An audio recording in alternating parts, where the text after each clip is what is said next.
querido mestre esteja em nossos corações e que a espiritualidade desta casa nos ajude no trabalho desta tarde. Adé, eu queria que você tirasse a música, por favor. Mais uma vez, desculpa. Não, tudo bem. Meus irmãos, no dia 23 de outubro do ano 4004 antes de Jesus, esta data foi oferecida por um pastor anglicano como sendo a data da criação do universo. Neste dia, supostamente, Deus resolveu criar o universo. Saiu dos seus cuidados para se colocar naquela atividade criadora e dizer: no primeiro dia faça-se algumas coisas, no segundo dia mais algumas coisas, aquela ordem de coisas que vocês vão encontrar na Gênesis. Mas uma coisa interessante foi o que ele fez no seu capítulo derradeiro, quando ele criou o homem.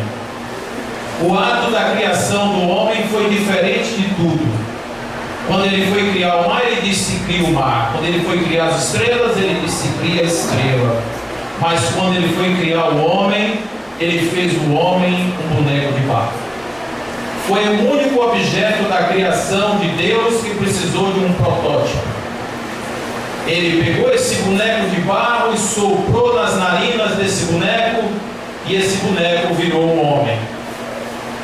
Ele estava só.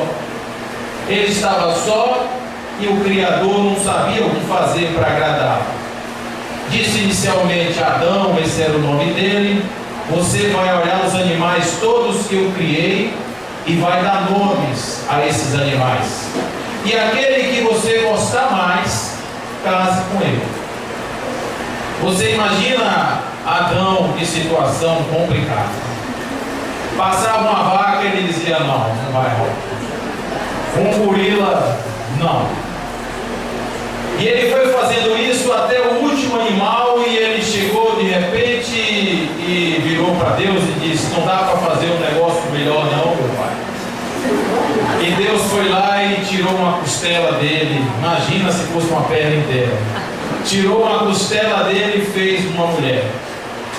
E essa mulher, saída da sua carne, do seu sangue, passou a ser com ele companheira do jardim do Éden.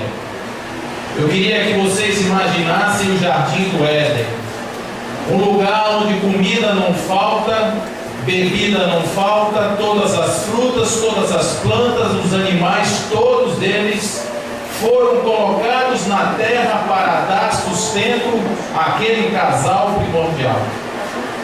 Aquele casal primordial, agora eles tinham o mundo inteiro. Eles não tinham que pagar conta de luz, não tinham que pagar IPTU, eles não tinham que pagar imposto de renda, eles não tinham que dar satisfação a ninguém, eles eram absolutamente felizes.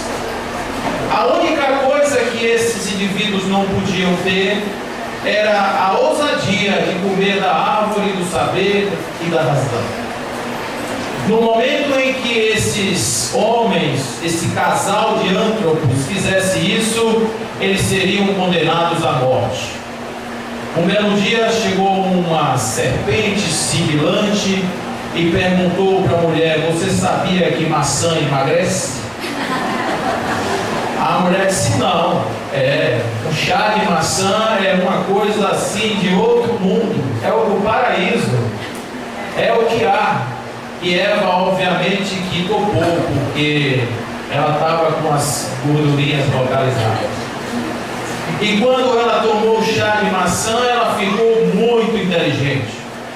Ela ficou realmente inteligente, e como ela era companheira do seu companheiro, ela disse assim: Adãozinho, você também vai ter que tomar o chá de maçã.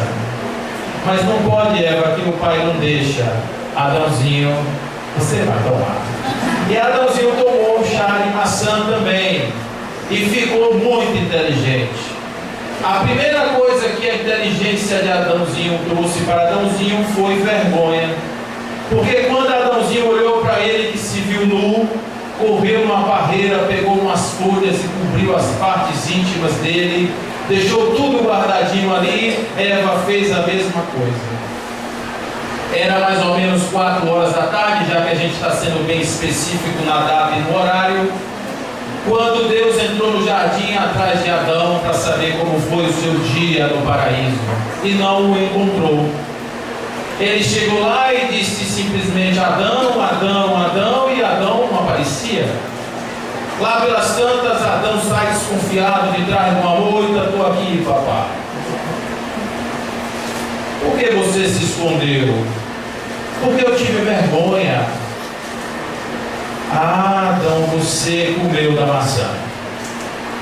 Porque você só teria vergonha se você tivesse juízo, se você tivesse consciência, aí você teria vergonha. Então agora eu vou fazer um castigo. Vocês estão expulsos desse paraíso. Por que vocês fizeram isso, Adão e Eva? Vocês viviam no mundo da ignorância. Vocês viviam no mundo onde nada podia lhes ser imputado, porque vocês não tinham consciência de nada do que vocês faziam. Vocês eram como os gatos, os cães, as vacas, que simplesmente vão ao pasto, comem e não sabem por que estão comendo, que se locomovem e não sabem para onde estão indo.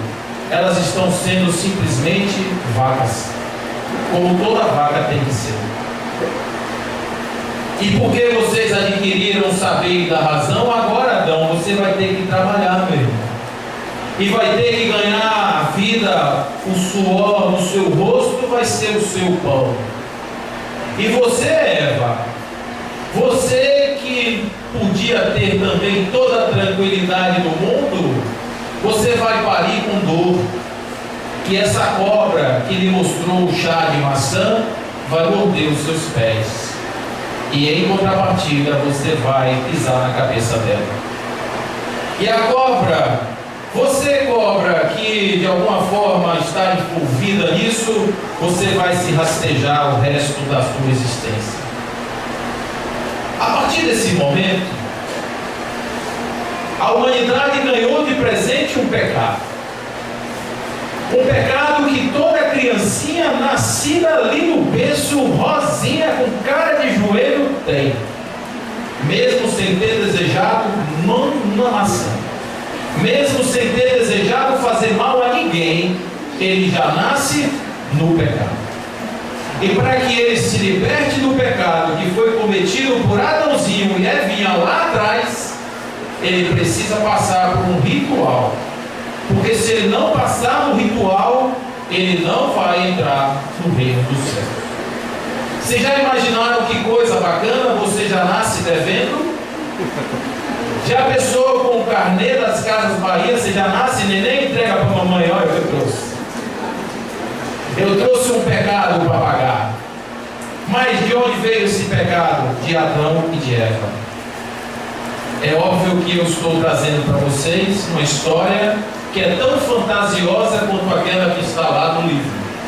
Uma data que é tão improvável que a ciência já desqualificou totalmente. E acima de tudo, uma das mais belas histórias da humanidade. É o momento em que o homem adquire consciência dos seus próprios atos. É o momento em que nós podemos responder pelos nossos atos e nós, espíritos, podemos habitar esse corpo e dizer: este corpo será para mim uma escola, será para mim um processo evolutivo, vou usar este corpo para crescer. Então, a partir desse momento em que eu saio deste paraíso da ignorância, eu começo a viver agora a história da minha vida. É óbvio que ninguém pode imaginar que Deus tenha criado o homem à sua imagem e semelhança, um homem tão atrapalhado, um homem tão capaz de cometer atos imbecis como os homens cometem. Não pode este homem ser desta forma, deste jeito, uma imagem divina. É preciso que a gente pense um pouco mais, inclusive em Deus. Porque para que Deus tenha criado este homem como sendo uma criação divina, ele não poderia ser, por exemplo, mau.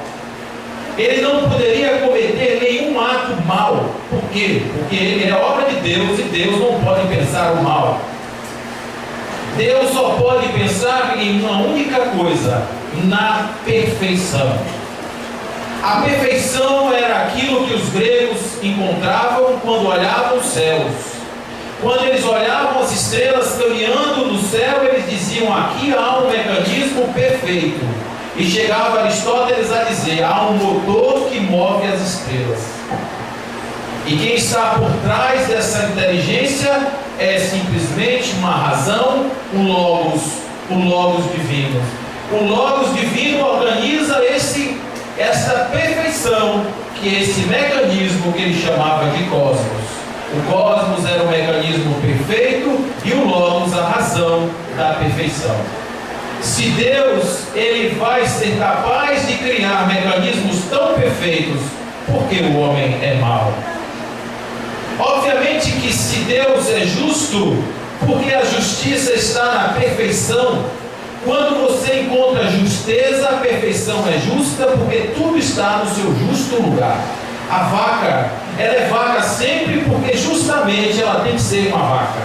Ela não pode ser uma mangueira, nem pode se comportar como um macaco. Ela é uma vaca, porque ela nasceu para ser vaca, perfeitamente ela é uma vaca. Mas o homem tem opção. O homem nasceu para ser homem, nasceu para trazer a semente divina, mas o homem tem opção. O homem pode dizer: eu nasci para ser isto, mas eu quero ser isto, e ser isto e não isto. É por isso que o homem não é um sapo. O homem é um homem. E o homem tem livre-arbítrio. E o livre-arbítrio do homem traz para ele duas coisas. Primeiro, quando ele escolhe, ele desafia, mais ou menos de uma forma ousada, o mecanismo da perfeição de Deus. Quando o homem diz não à força divina que o impele ao bem, ele está assumindo o compromisso por sua própria conta e risco de receber de volta os mecanismos de aperfeiçoamento da perfeição divina. Vou dar um exemplo para vocês do que eu estou falando. Se você encontrar um lago azul bem lindo, calminho, e jogar uma pedra, o que vai acontecer com a água do lago? Ela vai se mexer toda. Mas se você parar um pouco e esperar, o lago vai se ajustar de novo.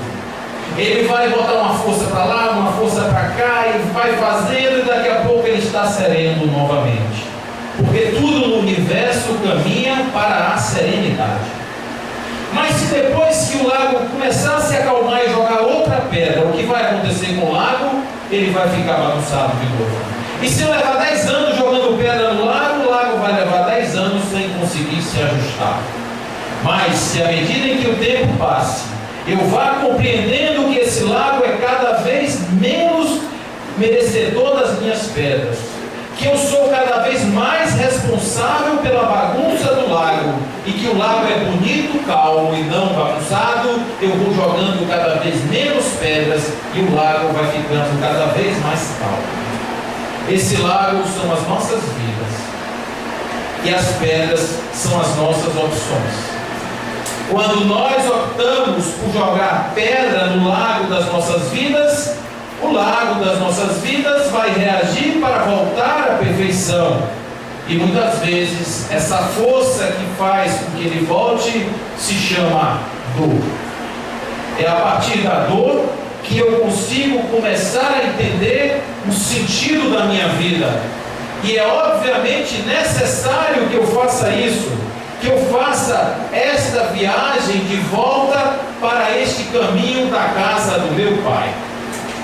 Porque quando o homem tomou consciência de si, que saiu do paraíso da sua ignorância, ele agora está, por conta da aquisição da consciência, voltando lentamente para a casa do Pai. Esse é o nosso destino. Voltar e sermos recebidos pelo meu Pai. Recebido pelo Pai Celestial, com braços abertos, que vai nos dar um chinelo, um anel, uma túnica, e vai dizer: meu filho estava morto e renasceu, meu filho estava perdido e foi reencontrado. É a partir desse processo de entendimento que a gente começa a compreender que a justiça de Deus não é um erro, que tudo o que nos acontece está nos acontecendo porque nós somos homens que tomamos decisões e, portanto, devemos assumir o preço da nossa decisão. Temos que assumir o ônus da nossa decisão. Mas o que é que nós fizemos com isso?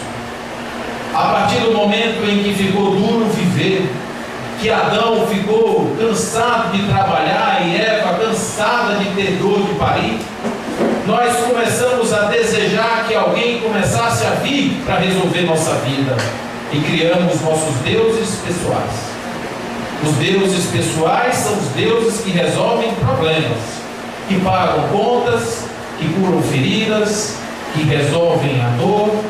E essa semana eu ouvi uma frase do Dalai Lama, supostamente atribuída a ele, e eu fiquei muito feliz de um Dalai Lama dizer isso. Ele disse: Deus não tem solução para os problemas atuais.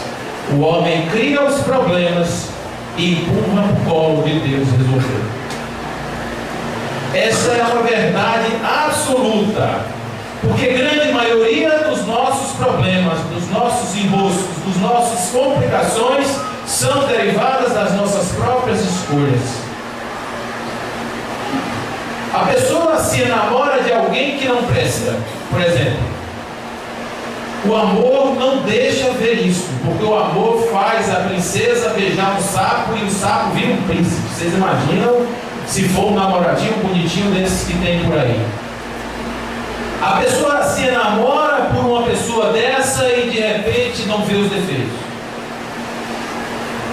Quando começa o enrosco da relação, começa o sofrimento e a pessoa diz: é karma.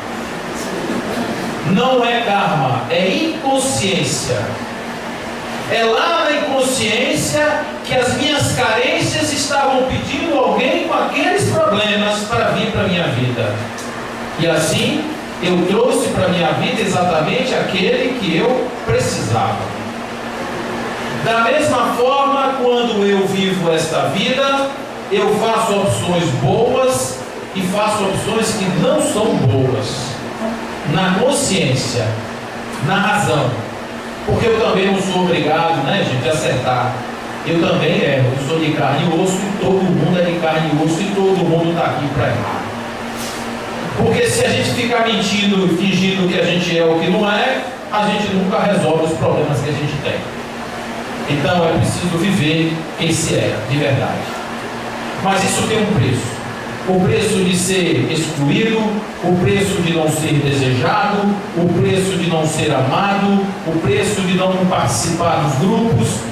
Mas tem uma vantagem: você só passa por isso uma única vez. Porque depois que você superar os seus problemas de verdade, você vai se tornando exatamente quem você gostaria de ser, de verdade. Então, nessa vida, eu vou fazer tudo direitinho, porque eu vou fazer tudo direitinho, mas tem do meu lado uma pessoa que essa pessoa não faz tudo direitinho. Ela não faz tudo direitinho porque ela não gosta das suas escolhas e não gosta das minhas escolhas. E essa pessoa, muitas vezes, quando é um ser descartável, eu posso até me separar dessa pessoa, me afastar dessa pessoa, mas quando essa pessoa é um filho, eu faço como? Eu fico achando que Deus me deu um castigo, porque eu olho a vida do outro, acho tudo lindo e maravilhoso. Olha a minha vida, acho a minha vida difícil e complicada. E por conta disso eu fico angustiado de saber por que comigo, por que não eu, por que não eu, por que não eu. É preciso alargar um pouco a consciência para entender o que este está fazendo na minha vida. Para entender por que este chegou do meu lado e por que está vivendo comigo agora. E eu não consigo ter essa resposta se eu não entender as leis divinas. As leis divinas não são leis de homens, que dizem assim: é proibido parar o carro em cima da faixa amarela. É direto. não tem dúvida. A pessoa que tiver dúvida disso tem que procurar o oftalmologista. Mas as leis naturais são: olha, meu irmão, se você atravessar a rua sem olhar, o carro te mata. Ninguém te diz não atravesse a rua. Só te diz assim: olhe antes de atravessar. Porque pode acontecer do carro vir de lá e te matar. Isso é uma lei natural. A lei natural, por exemplo, diz que toda vez que eu fizer algo a alguém, volta para mim este algo que fiz. E vocês podem pensar: mas eu não faço nada, eu fico em casa, presa no quarto, mas eu penso mal. E não precisa fazer, basta pensar mal. Quando eu penso mal de alguém, eu já estou mandando para esse alguém o meu pensamento, o meu sentimento, e estou já esperando a volta. Porque tudo que vai, volta. Esta lei de causa e efeito regula o sentido também das nossas vidas. Quando você chega no hospital e você vê ali um jovem, uma criança de 2 anos de idade, e você pergunta: o que foi que essa criança fez de mal? O que foi que ela cometeu de erro para estar aqui agora, nesse lugar, passando por essa expiação? E essa vida não tem explicação. Essa vida não traz nenhuma razão, nenhuma justificativa que diga que Deus é justo porque botou aquela criança em cima da mesa. Quem disser aqui que nunca pensou isso, levante a mão. Quem nunca botou Deus no banco do réu e disse: o senhor às vezes erra, meu pai, porque uma criança dessa não pode cometer erro nenhum. E é por isso que esse Deus pessoal muitas vezes falha. O verdadeiro Deus, que é a essência justa da natureza, que é a perfeição cáusica de todas as coisas, este jamais erra. Porque este é justo, este é amoroso, este é bom, este é perfeito. Ele só não é aquele de R$ 1,99 que eu compro em qualquer lugar. Ele é um Deus que, para que eu atinja este Deus, para que eu chegue a este Deus, eu tenho que ralar muito. Eu tenho que ganhar a minha vida, o pão da minha vida, com o suor do meu rosto. Eu tenho que sentir as dores dos meus próprios erros. Eu preciso, às vezes, passar por algumas provas. E eu preciso, às vezes, expiar. Expiar é uma palavra que tem um significado muito importante em nossas vidas. Porque a expiação, pela etimologia da palavra, significa retirar de si algo, normalmente ligado a noções de pecado. Quando eu faço alguma coisa contra alguém, este algo que volta para mim fica em mim e eu preciso expiar. Aí vocês dizem assim: isso é castigo de Deus. Deus não castiga ninguém. E vou mostrar isso para vocês agora. Existia um homem que ele trabalhava numa carpintaria e dedicava 99 do seu tempo para a atividade do bem. Um homem absolutamente amoroso, justo. E esse homem, um dia, na oficina, perdeu a ponta do dedo. Perdeu a ponta do dedo e todo mundo começou logo a questionar com a espiritualidade: quer que há, meu irmão? Se os tarefeiros estão perdendo o dedo, o que vai acontecer com os doentes que estão chegando na casa espírita? E aí os irmãos disseram: em verdade, vocês precisam conhecer a história toda. Este irmão, em outra vida, era um feitor de escravos. E a sua diversão era botar o braço desses homens na moenda e morrer junto com a cana. A cena era o melaço misturado com sangue, se espalhava por todo lugar. Este homem desencarnou e tomou consciência do mal que cometeu. E a partir do momento em que ele tomou consciência do mal que cometeu, ele desejou voltar e da mesma forma perder o seu braço. Quem pediu para ele perder o braço? Ele mesmo. Porque ele não suportava mais viver com a culpa de viver num lugar que tinha melaço e sangue. Aquilo que a gente imagina no plano espiritual, de ficar ali tocando uma harpinha, ouvindo música às 6 horas da tarde, né? Comendo um pãozinho quente com café, isso não rolou para ele. Porque a culpa dele trazia só a cena do mal que ele praticou contra os seus irmãos. Esse é o defeito do Espírito. O Espírito não tem mentira.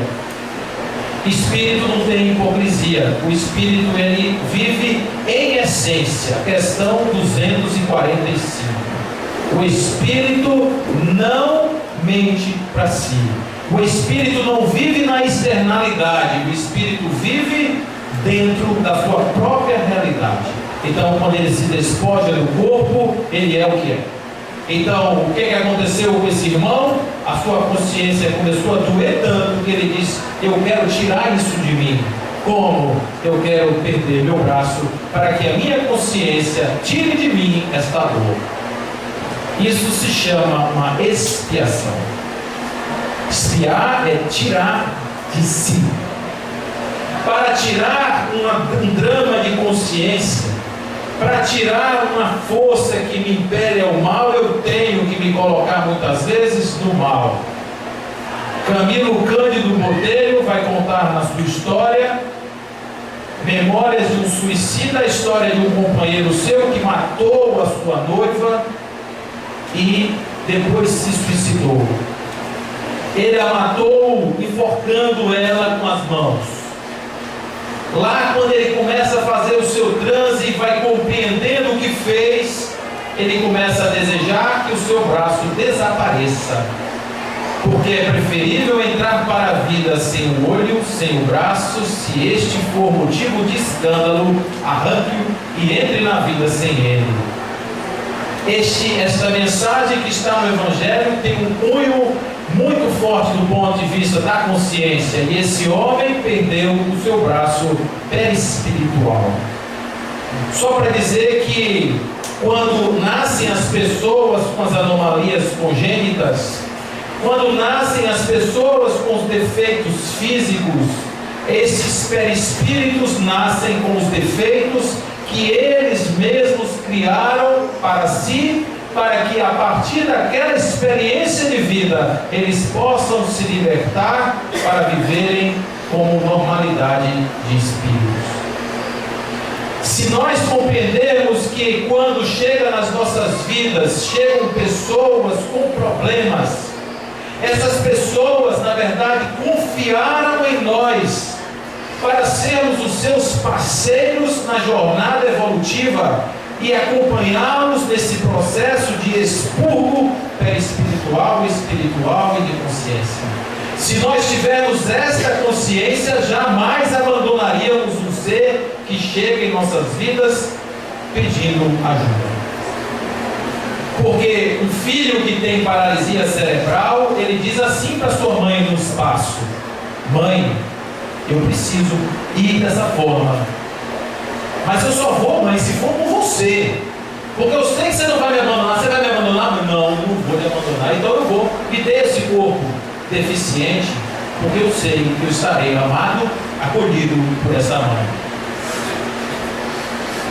Quando a expiação, ela vem em outros detalhes da vida, que não necessariamente da parte física, ela vem na parte material. Ela vem muitas vezes e a pessoa vive ali na pobreza extrema e diz: meu Deus, que coisa horrível essa vida que eu tenho.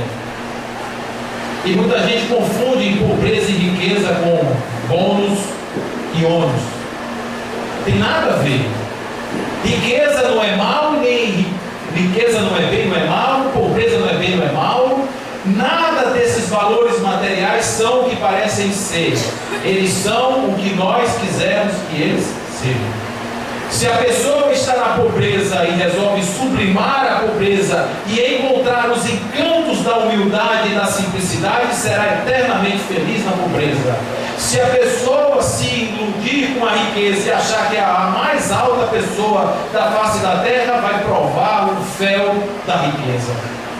então não tem essa medição. Mas quando nós pedimos para vir de uma situação ou de outra, é para que os caracteres inerentes àquela situação sejam expurgados. Quando a situação é muito dura, quando a situação é daquele jeito que eu não tenho como resolver, eu só tenho que me acostumar com ela, isso será uma expiação. Quando for simplesmente a pequena dificuldade que se coloca no meu caminho, que são a maioria das nossas dores insuportáveis, que a gente diz que não aguenta, mas quando olha para o lado e vê o outro sofrendo mais, eita, esse está pior do que eu ficar quieto. Isso é prova. A prova é um testezinho que Deus faz para dizer assim, deixa eu ver se você sabe mesmo isso que você disse que sabe. E quando a pessoa vem pobre, é porque a pessoa tem que tirar de si, por exemplo, a arrogância. Porque não existe nada mais errado, inconveniente, do que um pobre arrogante. É estranho. É lindo você ver uma pessoa humilde. E quando eu digo uma pessoa humilde, gente, não é isso aqui. Isso é submisso. A pessoa humilde é uma pessoa forte. Ela não precisa de exterioridades para se autoafirmar.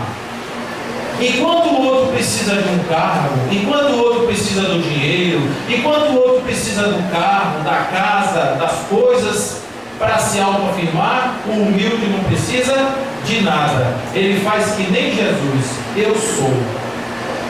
Você é o quê? Eu. E me basto assim. Isso é uma pessoa humilde. Não é a pessoa que conta vantagem, não é a pessoa que fala que é o que não é. Simplesmente ser humilde é ser forte. E aí está a beleza e o ensinamento da humildade.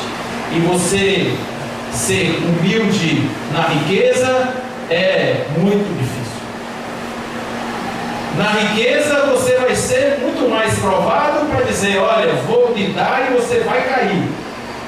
O outro é, eu vou te tirar e você vai conseguir. Olha como é diferente. Então, quando a gente percebe as provas e as expiações em nossas vidas, que são as provas e expiações particulares, a gente precisa pensar duas coisas. Primeiro, que Deus é absolutamente justo, sempre bom e perfeito. Eu é que não entendi isso e contrariei as suas leis.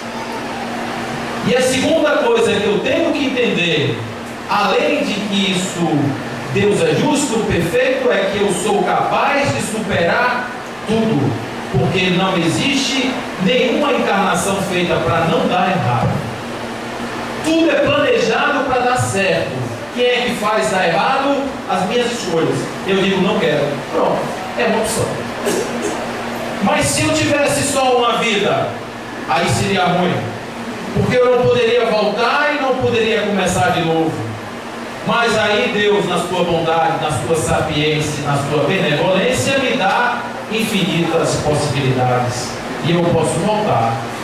E aí quando eu vou voltar, eu não somente tenho os meus enroscos com a minha vida, mas eu tenho os enroscos com meus irmãos. Porque eu também arranquei cabeça lá atrás, eu matei gente, eu fiz, eu enganei, eu traí, eu fiz um monte de coisa, eu criei sentimentos negativos em relação a mim. E o que eu faço com essas outras pessoas? Porque lá no Evangelho, que de novo, ele é precursor, e quando se diz que o Espiritismo é o Evangelho redivivo, é mesmo.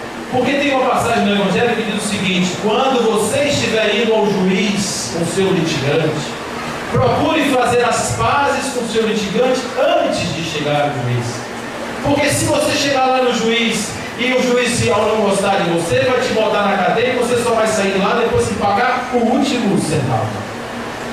E ainda tem mais uma legal. Se você estiver indo com o seu presente para colocar no altar e se lembrar que deve alguma coisa a alguém, volte, pague sua dívida e só depois traga a sua oferenda no altar. Então, quando nós estamos falando dessas relações de expurgo coletivo, estamos falando da necessidade de voltarmos juntos. E aí vem a família. A família é um laboratório das almas realmente, porque é na família que nós nos encontramos para poder resolver os nossos pequenos problemas uns com os outros. Na família você vai encontrar pessoas que se amaram e agora estão juntas para terem força, para juntas enfrentarem as dificuldades que serão maiores. Estarão lá desafetos do passado que se encontrarão na fórmula mágica do amor da família para se livrarem de todas as coisas do passado. Por que o inimigo vai amar a mãe? Por que a mãe vai amar o inimigo? Porque a perfeição divina diz: quando você nascer, você vai esquecer o que você veio fazer aqui e quem você era. Você vem com sua cabecinha completamente vazia. Você vai receber, do ponto de vista dos impulsos inconscientes, você vai receber as influências da sua vida pretérita. Mas, de resto, em grande parte, na grande maioria das suas ações, você não saberá quem é aquela pessoa. E quando aquela pessoa chega, a mãe se enche de amor por aquela coisinha pequenininha que chegou ali e vai me amamentar. E o peito da mãe é aqui, gente, não é por outra coisa. Se não tivesse a necessidade da troca do olhar para a formação do cérebro daquela criança, o peito da mulher podia ser no joelho. Mas é aqui, porque quando a mãe amamenta assim. E você já pensou você tomar café com alguém que te ama, te olhando o tempo inteiro? Você quer convite para a vida maior do que esse? Não existe coração, alma que não se encante com essa relação que se forma aqui no peito da mãe durante 2 anos. Eu tenho uma menina em casa que já é maior do que eu, e ela mamou quase 3 anos. Diga: Amanda, eu vou te mandar a conta. Porque ela gostava dessa relação com a mãe dela. E até hoje elas são, Ave Maria, unha em carne. Então, é a partir dessa relação, desse recomeço amoroso, que aquele que era o litigante olha para o outro e diz assim: você até que não é aquela pessoa ruim que eu achava que você fosse. E você realmente é digno do meu amor. E aí o perdão e o amor, que acaba com tudo isso, simplesmente vem e enche essa vida de alegria, fazendo com que aquela relação se torne eterna. Mas nem sempre tudo são flores. Porque esse querido que veio no meu braço, eu não sei quem é. Ele não vem com uma carteira de identidade dizendo: eis aí o seu algoz do passado. Eis aí aquele que errou muito e só está voltando agora porque é com você. E ele vai ser tentado a errar de novo, porque aí estão as suas provas. Quando ele disse: eu agora vou porque não vou roubar mais, eu vou porque não vou me jogar mais no vício, nem vou me matar de novo, ele está fazendo isso porque o conjunto da obra da sua vida vai lhe garantir as condições de fortaleza para ele não cair mais e prosseguir na vida e dizer: realmente eu venci a batalha de viver. Mas porque temos opção, muitas vezes fraquejamos. Porque não compreendemos o nosso papel de pais e mães, muitas vezes nós não damos a esses indivíduos que chegam em nossas vidas com os problemas deles, nós não damos a atenção que deveríamos dar. Porque nós temos nossa vida para viver, a gente acha que ali foi obra do acaso, enfim, que é uma coisa que eu posso deixar para lá e tal, mas compreendendo na essência do Espírito, jamais. Porque ali existe alguém que precisa passar por uma incrível prova, uma incrível expiação, e do lado de cá existe eu, que sou o seu pai, que tenho que acolhê-lo, que tenho que ajudar a atravessar o rio. É dessa forma que a espiritualidade nos convida a pensarmos em provas e expiações dentro de casa. Não como castigo, mas ao contrário, como uma forma mais absoluta do amor de Deus. Como uma forma mais absoluta. Imagina, você deve 100 mil reais a alguém. E alguém diz assim para você: olha, vai lá em Jequié, botei minha terra aí de propósito, que um cara vai perdoar sua dívida, em vez de você pagar 100 mil reais, você só vai pagar 1.000, mas você tem que ficar lá, em Jequié, meio-dia, no sol, sem tomar água, e é difícil, porque lá faz um calor danado. E você, para pagar essa dívida, você topa fazer isso. Isso é bondade ou não é bondade? É bondade, porque depois que você fizer essa pequena prova, você simplesmente agora está pronto para viver a sua vida. Eu não sei se eu contei essa história aqui essa semana, mas é uma história que me impactou muito, porque foi dita por um pai. Um filho seu de 4 anos morreu. E ele, quando nasceu, tinha problema de coração e tal, pá. E ele falou para mim assim: olha, esse menino era um suicida. Era um suicida que veio com as marcas do suicídio que ele perpetrou. E agora ele viveu aqui os 4 anos para completar o ciclo da sua encarnação, para poder tocar a sua vida. E eu me lembro do cego. Quando o cego chega de junto de Jesus, os discípulos perguntam para ele: Senhor, quem errou para que esse homem nascesse cego? Ele ou seus pais? E Jesus diz assim: nem ele nem seus pais, mas ele nasceu assim para que nele fosse feita a providência divina. E quando esse menino vai nascer na casa de uma pessoa, você diz assim: o que é que esses pais fizeram para perder um filho com 4 anos? E a pergunta que eu faço é a seguinte: será que o Espírito se colocaria à disposição de ser objeto do castigo dos seus próprios pais? Não. Ao contrário, os pais, inconscientemente, lá nos seus desdobramentos noturnos, lá nas suas heranças reencarnatórias ou pré-encarnatórias, combinaram com essa criança: filho, venha, eu recebo você na minha casa e faço de você um objeto de amor para que você encontre a plenitude e a paz. Reconstrua seu perispírito a partir de uma lição de amor e volte para a casa do Pai para continuar a sua jornada evolutiva, porque a família de verdade não é família de carne e osso.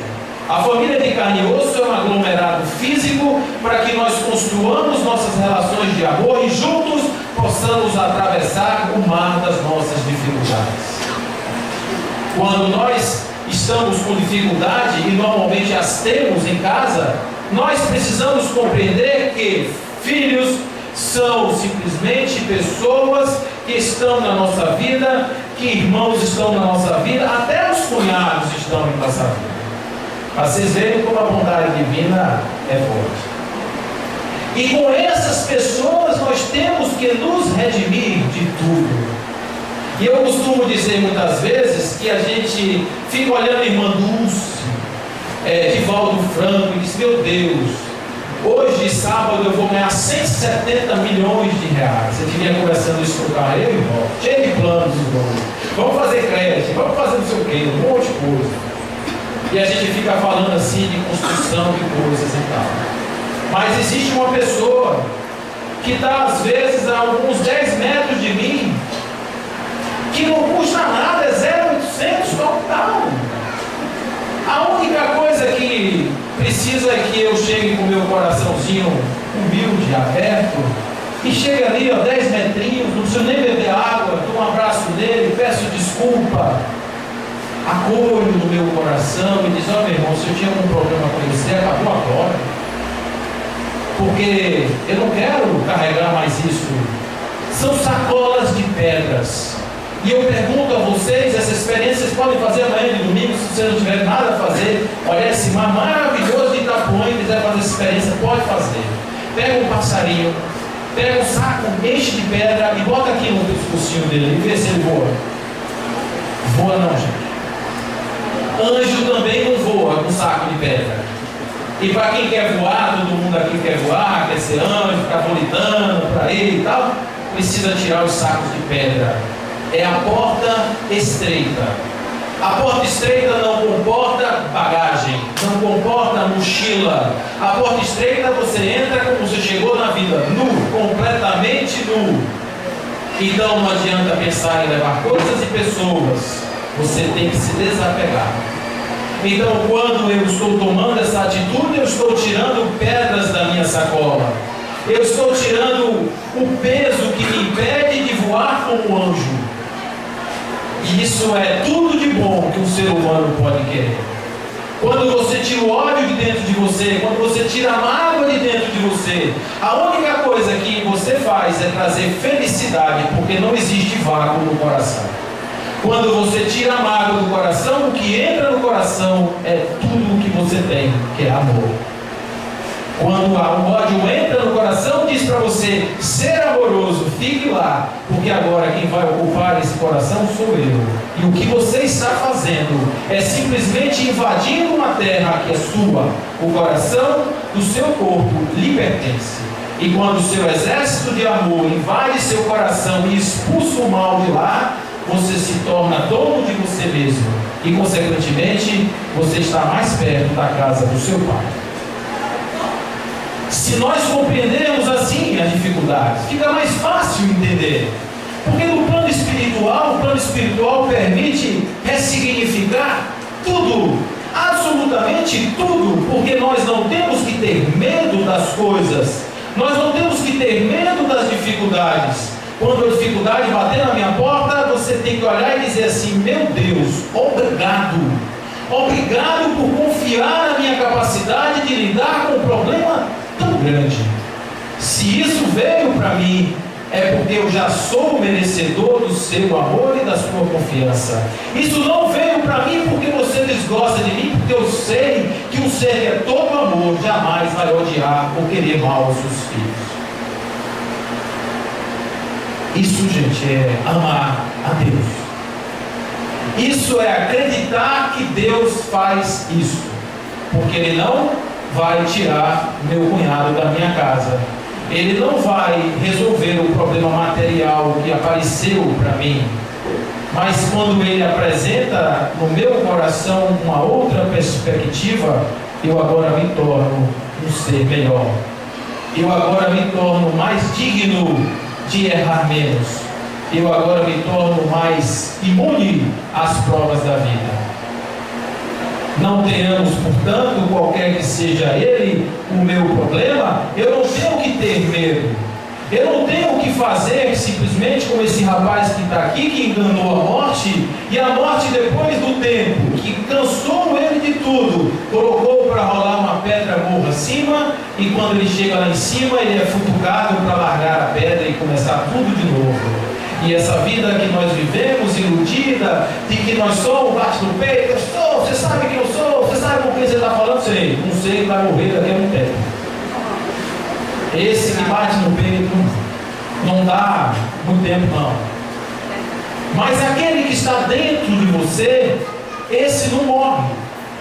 Esse não precisa se autoafirmar porque ele é igual a todo mundo. Você sabe com quem você está falando? Eu sei, exatamente igual a mim, igual a planta, igual ao animal, igual a pedra. Deus está dentro de todos nós. Então, não existe diferença. Existe a necessidade apenas de estarmos juntos, de nos amarmos, de formarmos, como diz Joana, ninguém renasce num grupo consanguíneo em situação penosa, sem que existam razões preponderantes para o cometimento libertador. Olha o que Joana diz. É para que os espíritos se libertem, e por isso eles vivem em família. Por isso eles se juntam em casas, porque seria muito difícil eu me recuperar com o irmão que mora na Sibéria. Vocês não concordam com isso? Hoje mesmo com o WhatsApp, com o Facebook, eu ia pegar minha foto melhor, mandar para eles, olha mano, como eu estou bacana. Ele ia mandar uma foto em cima do gelo, faria um selfie com o urso polar, ia mandar para mim, aqui está tudo bem. Vocês querem relação mais imbecil e mentirosa do que essa? A relação de verdade é aquela que você toca, dá um choque, você toca, dá outro choque, e vai, e vem, nasce, e vai construindo no ferro, até que o perdão chega, e o abraço é de verdade, o amor é de verdade, e tudo vira de verdade, e a libertação é de verdade. E é por isso que a gente tem que nascer ainda na mesma casa. Esse modelo nosso é ainda ultrapassado. A gente não está no virtual ainda, a gente ainda está no físico. Então, as casas são para isso. Antes de desmanchar as casas, pensem nas obrigações. Antes de desmanchar os lares, pensem que aquele outro, aquela outra que está do outro lado, vai passar. E filho não passa. Companheiro do lado, uma vez estabelecido uma relação, uma vez já estabelecido um vínculo, ele só se liberta através do amor. Só se liberta através da mágica do amor. É a única proposta libertadora da humanidade. Quando nós estamos falando, portanto, desses expurgos coletivos, porque as famílias enfrentam problemas juntos, é muito melhor se nós estivermos juntos, porque, como diz aquela história, nós somos passarinhos de uma asa só, e juntos nós podemos voar muito mais longe. Então, se as famílias se unirem, e aí é importante, como diz Joana, que desde cedo os filhos sejam orientados sobre a razão de ser da família. Papai e mamãe existem na sua vida para que juntos possamos nos tornar seres melhores. O papai não está aqui para te dar presente, nem mamãe está aqui para te dar o real. Nós estamos aqui para juntos, com maturidade e responsabilidade de todos, construirmos as nossas relações afetivas e a partir daí transformarmos nossas vidas espirituais. Então, a educação no lar, a evangelização, que não tem nada a ver com religião. Evangelizar uma criança é tornar o seu coração aberto para perspectivas espirituais, perspectivas de conexão com o Altíssimo, sem necessariamente vinculação com credo, religião nenhuma. É simplesmente trazer a esta criança valores morais, valores elevados, para que ele possa compreender verdadeiramente o valor de uma família, e não simplesmente se transformar num ser à parte. Depois, coitado, vai ter que descobrir de outra forma de que a falta que aquele indivíduo fez e faz na sua vida é tamanha. As dores da ausência do pai e da mãe em nossas vidas são insubstituíveis, são excruciantes, porque nós não temos como reparar simplesmente esse buraco deixado pela ausência dos pais. Quer seja pela ausência dos pais porque quiseram, quer seja pela ausência dos filhos que não quiseram ser filhos, não aceitaram o perdão de seus pais. É construir os laços amorosos da espiritualidade, que esses espíritos absolutamente incríveis vão nos trazendo como perspectiva. E agora o slide não quer passar, e é porque realmente ele achou importante isso aí, Roger. Eu acho que o computador também achou importante, não é isso? É isso. Não tem problema, pode deixar que eu já estou finalizando também. A gente tem um plano B aqui. Então, meus irmãos, só para a gente finalizar, até porque ele parou, porque ele tem um dispositivo, quando o palestrante começa demais, ele trava para não passar do tempo. Já sabia disso? Eu queria dizer a vocês que a justiça divina, a essência divina, é viver em nós. Se você quiser se encontrar com Deus, chegue em casa agora, vá para um cantinho quieto, pare ali 5 minutos, respire e converse com Ele como se Ele estivesse do meu lado. Meu Pai, me explique o que está acontecendo. Se eu não tiver condição de te ouvir agora, me conte nos pequenos passos da minha vida o que significa viver. O que significam essas minhas desesperanças? O que significam essas minhas fraquezas e esses meus tropeços? Pai, me ensine a te amar. Me ensine a te amar como eu amo ou como pensei um dia amar o ser mais amado. Porque eu te amando, eu vou acreditar que você está presente na minha vida e será capaz de resolver todos os meus problemas, não por mim, mas em mim, me dando força para ser o agente transformador da minha existência. Nos amar a todos, nos abraçarmos em casa, mesmo com aqueles que parecem ser distantes, mas vencer essas desesperanças para conquistar o nosso lugar de seres amados, amantes, filhos de Deus, e com amor voltarmos vencedores para a casa do Pai. Que assim seja, meus irmãos.